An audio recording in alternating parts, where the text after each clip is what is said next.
Hey guys, it's me again, back with another review, this time of Black Label's British heavy tank Conqueror Mk2. It was actually one of the first post-war tanks that the British Army had after the Second World War, but the actual development stems back to 1944, when there was a sort of a competition between two, the Centurion, as we know, which was more successful and went through to production, and then there was another earlier development that's called the Carnarvon. Unfortunately, the Carnarvon was unsuccessful, and was basically scuppered around about 5 years later in 1949. So the company involved decided to actually upgrade the development and name the tank Conqueror. She actually served from around about 1952 until 1969 when the Chieftain was introduced. So if you look at the actual shape, you can see some of the lines of the Chieftain in it. As I say, it was used by the Army. I don't think it was used in anger. Maybe wrong, I don't know. It was mainly based in Germany during the Cold War, so a lot of the units were basically assigned there. Okay, anyway, without further ado, we'll get on with the review of the box. As you can see here from the box illustration, which is rather good, it depicts one vehicle going through a German village, okay, on army manoeuvres. A mighty looking beast, I have to say, and I've had a look at the kit and so on. It's quite a big creature, to be honest with you. The only thing I was disappointed was that the barrel doesn't all come in one piece, it comes in two halves. Now, I have looked out to see if there is a metal barrel, and unfortunately it doesn't look as though there is. So I'm going to have to do some very fine sanding on this barrel when I actually get around to building the kit itself.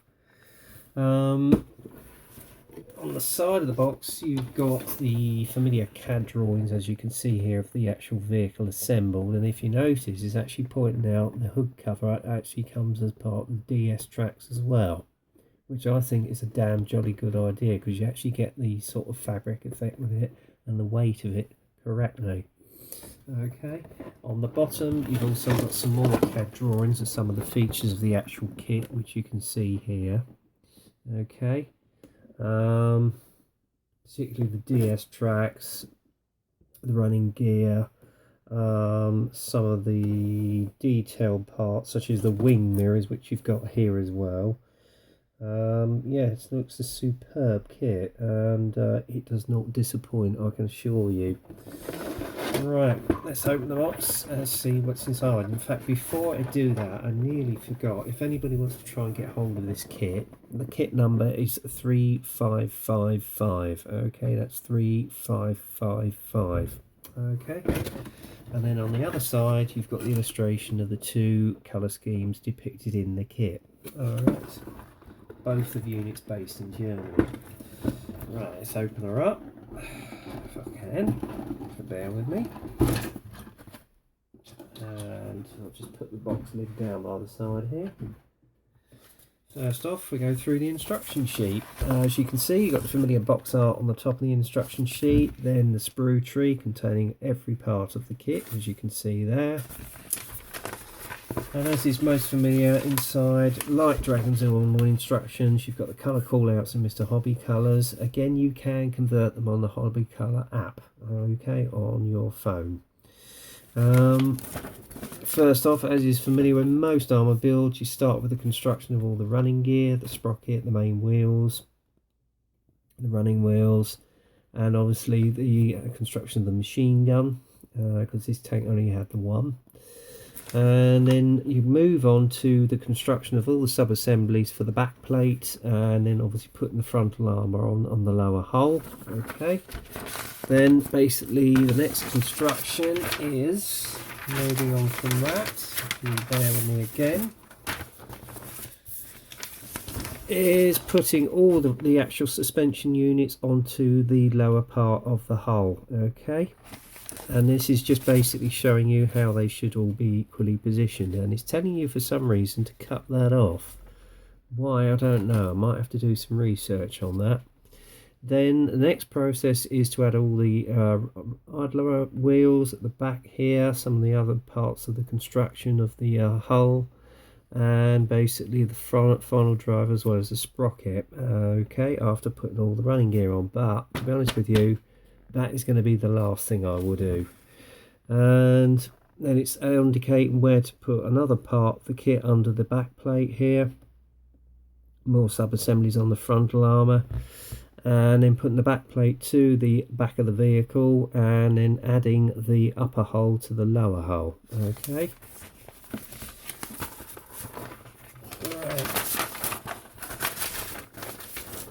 Next part of the assembly process is obviously adding the wing mirrors, etc., along the side fenders here.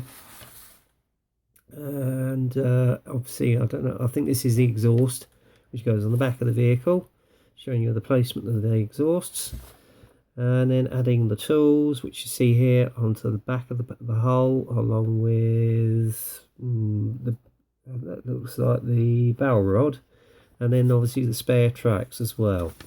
Then you add all the ammunition packs to the side of the hull, along with the tow bar, and then the headlights, and then basically put on the frontal hatch, which you see here for the driver, and then add the DS tracks. Okay. Then you're moving on to the turrets, which you see here, building up the back cradle. Okay, and then adding the cupola, which was a very significant feature of this tank, to the main turret along with the hatches. Okay, then you add all the vision ports and the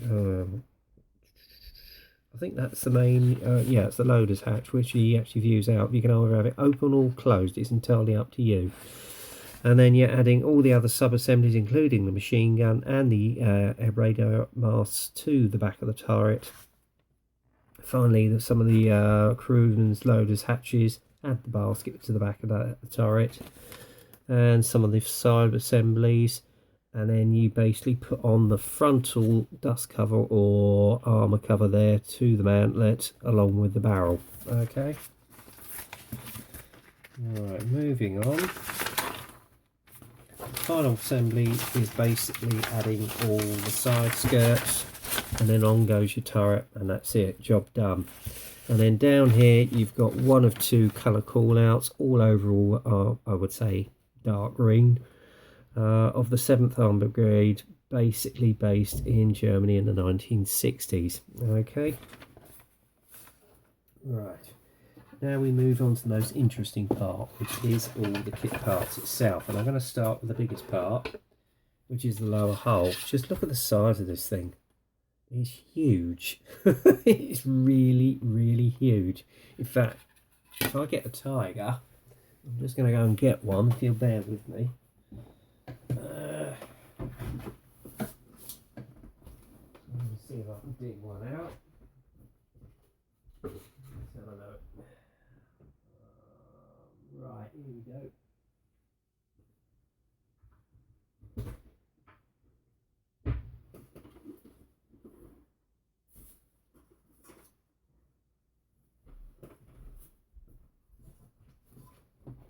Right. I'll move the camera down. Right, you'll see the difference. There we go, guys. Right, that's the Tiger's hull. That is a Cromwell. That's a Conqueror's hull. Yeah, a bit of a difference. You could easily fit a Tiger's hull inside of it.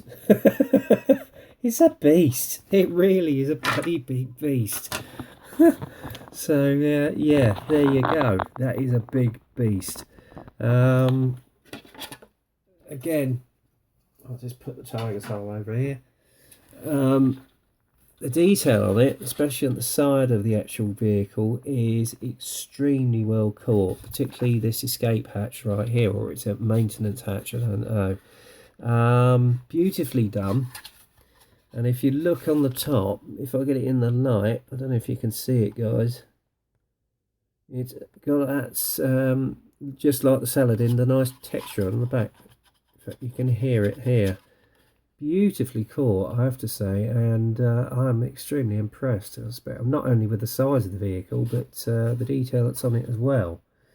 So I think this is going to build into a beautiful kit.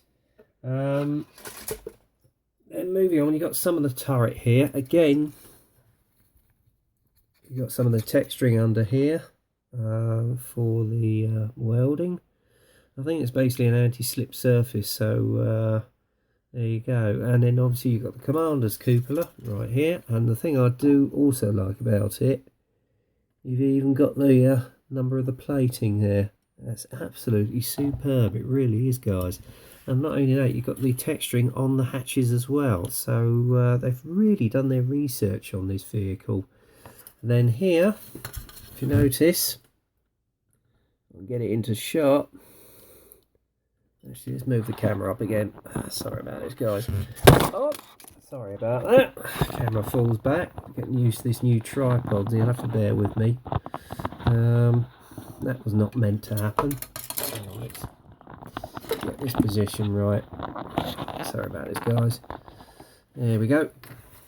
Certainly wasn't expecting that, but there you go. Again, with some of the detail of the actual petrol caps, that is beautifully caught as well. It's an excellent looking kit, and even the machine gun, look at the detail on it, absolutely superb. It really is well made. I'm really impressed with this. And obviously this is the mantlet for your gun, alright, your main barrel. And again, yeah, there's some nice texturing on that. And on here, as I was trying to show before the camera fell to pieces, is the two wing mirrors. Look at the detail on that. Beautifully done. Absolutely beautifully done. And then moving on, we've got the turret itself. Again, the level of detail on it is absolutely superb. You've got nice casting texture, well, surface texture on this main plate here. For the anti-slip surface, it's really beautifully caught. The only worry I've got is that once you put all the matte varnish and everything on it, you're not going to see it. So I'm debating on whether I want to use Mr. Surfacer on this, but I think what I'll do is do research on some photographs, and as I'm going down to Bovingdon in June, might take some photographs of the vehicle they've got there as well. There you go. Right, and this is the hood cover. Again, the detail on it is absolutely superb. It's the right weight, so you're going to get that natural sag that you normally get. Why more kit manufacturers don't do this, I have no idea. It really is a good idea, that, you know. So if you're looking out there, manufacturers, think of doing that for us. Then you've got the upper hull, and the actual grating for the engine inlet looks absolutely phenomenal. And again, I'm going to keep harping on about it, is the anti-slip surface. You've got nice texture on there as well. I love the crispness of this mould as well. It's absolutely adorable.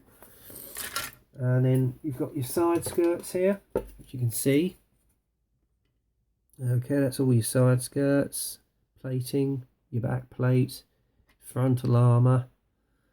What else? And I think this is the hub for the exhaust as well, but again, beautifully moulded, lovely crisp detail, and even some of the suspension here, nicely caught, really nicely caught.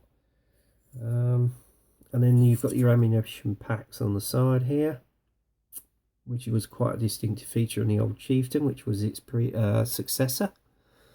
Yeah, really, really nice, I have to say. And then right here, I'll just show you one of the sprues because you've got two sets here. Here's your running gear. Again, lovely crisp mould lines on there. Beautifully caught. And I love the suspension with the springs here. That is very nicely done. And there's your main suspension arms right there. Okay. And obviously you've got your spare tracks here too. If I can get it into shot, there you go. Alright. Let's put the other one over there. In fact, you've got 4 sets. And on here, this is one of 2 sprues. You got your what do they call that? Final drive there for your sprocket. That's your main sprocket there of 2 equal parts. One half of the barrel, and that's got one hell of a size of a barrel on it. It's quite a bloody beast, it really is. I mean, if I put that up against a tiger, I mean, a tiger's barrel's about that far. I should imagine this thing could not kick a punch, to be honest with you. Mind you, it was 120mm barrel, so you wouldn't want to be on the receiving end of that, I have to say. Again, you've got the springs for the suspension, and more suspension arms, and more running gear. Okay.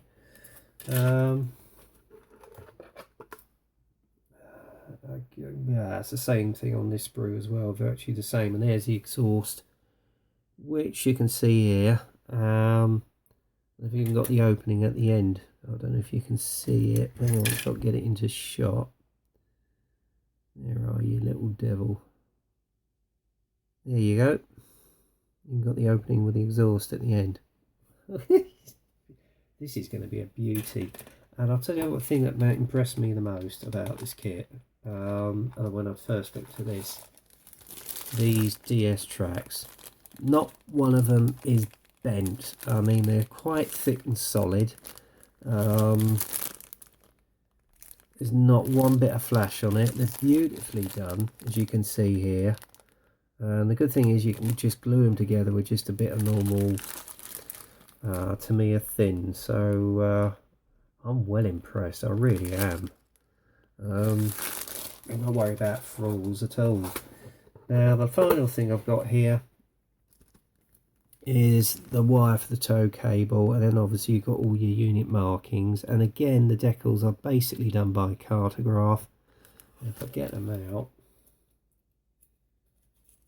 let's see what they're like. And I don't want to lose the wire in this, so I'm going to be very, very careful, guys, actually. No, I'm not going to unbreak it because I think it's sealed down. But again, there's all your unit markings, etc. Okay, actually I'll put them up the right way around and then you can see them. So there you go. That, my friends, is the Conqueror Black Label Dragon Conqueror tank, which I think came out, I think the earlier part of last year. Around about the same time the Whitman Tiger came out. I had seen it previewed. I was quite fascinated to see what it would be like, and in the end temptation got in my way, and I thought, well, this really came before the Chieftain, and you can see some of the actual features which were instinctive of the Chieftain in this kit, well, in this tank itself. But all in all, I know it's not got a lot of etched brass, etc. In fact, it's got none. I'm sure you can, if you want to super detail it, you can get some Voyager sets. I'm sure there's some out there. It's a super kit. There's no two means about it. It looks quite a simple construction. So there you go. That's the Black Label Dragon Conqueror Mk2. And I hope you enjoyed the review. So until the next time, get kit crazy, happy modelling, and I'll speak to you soon.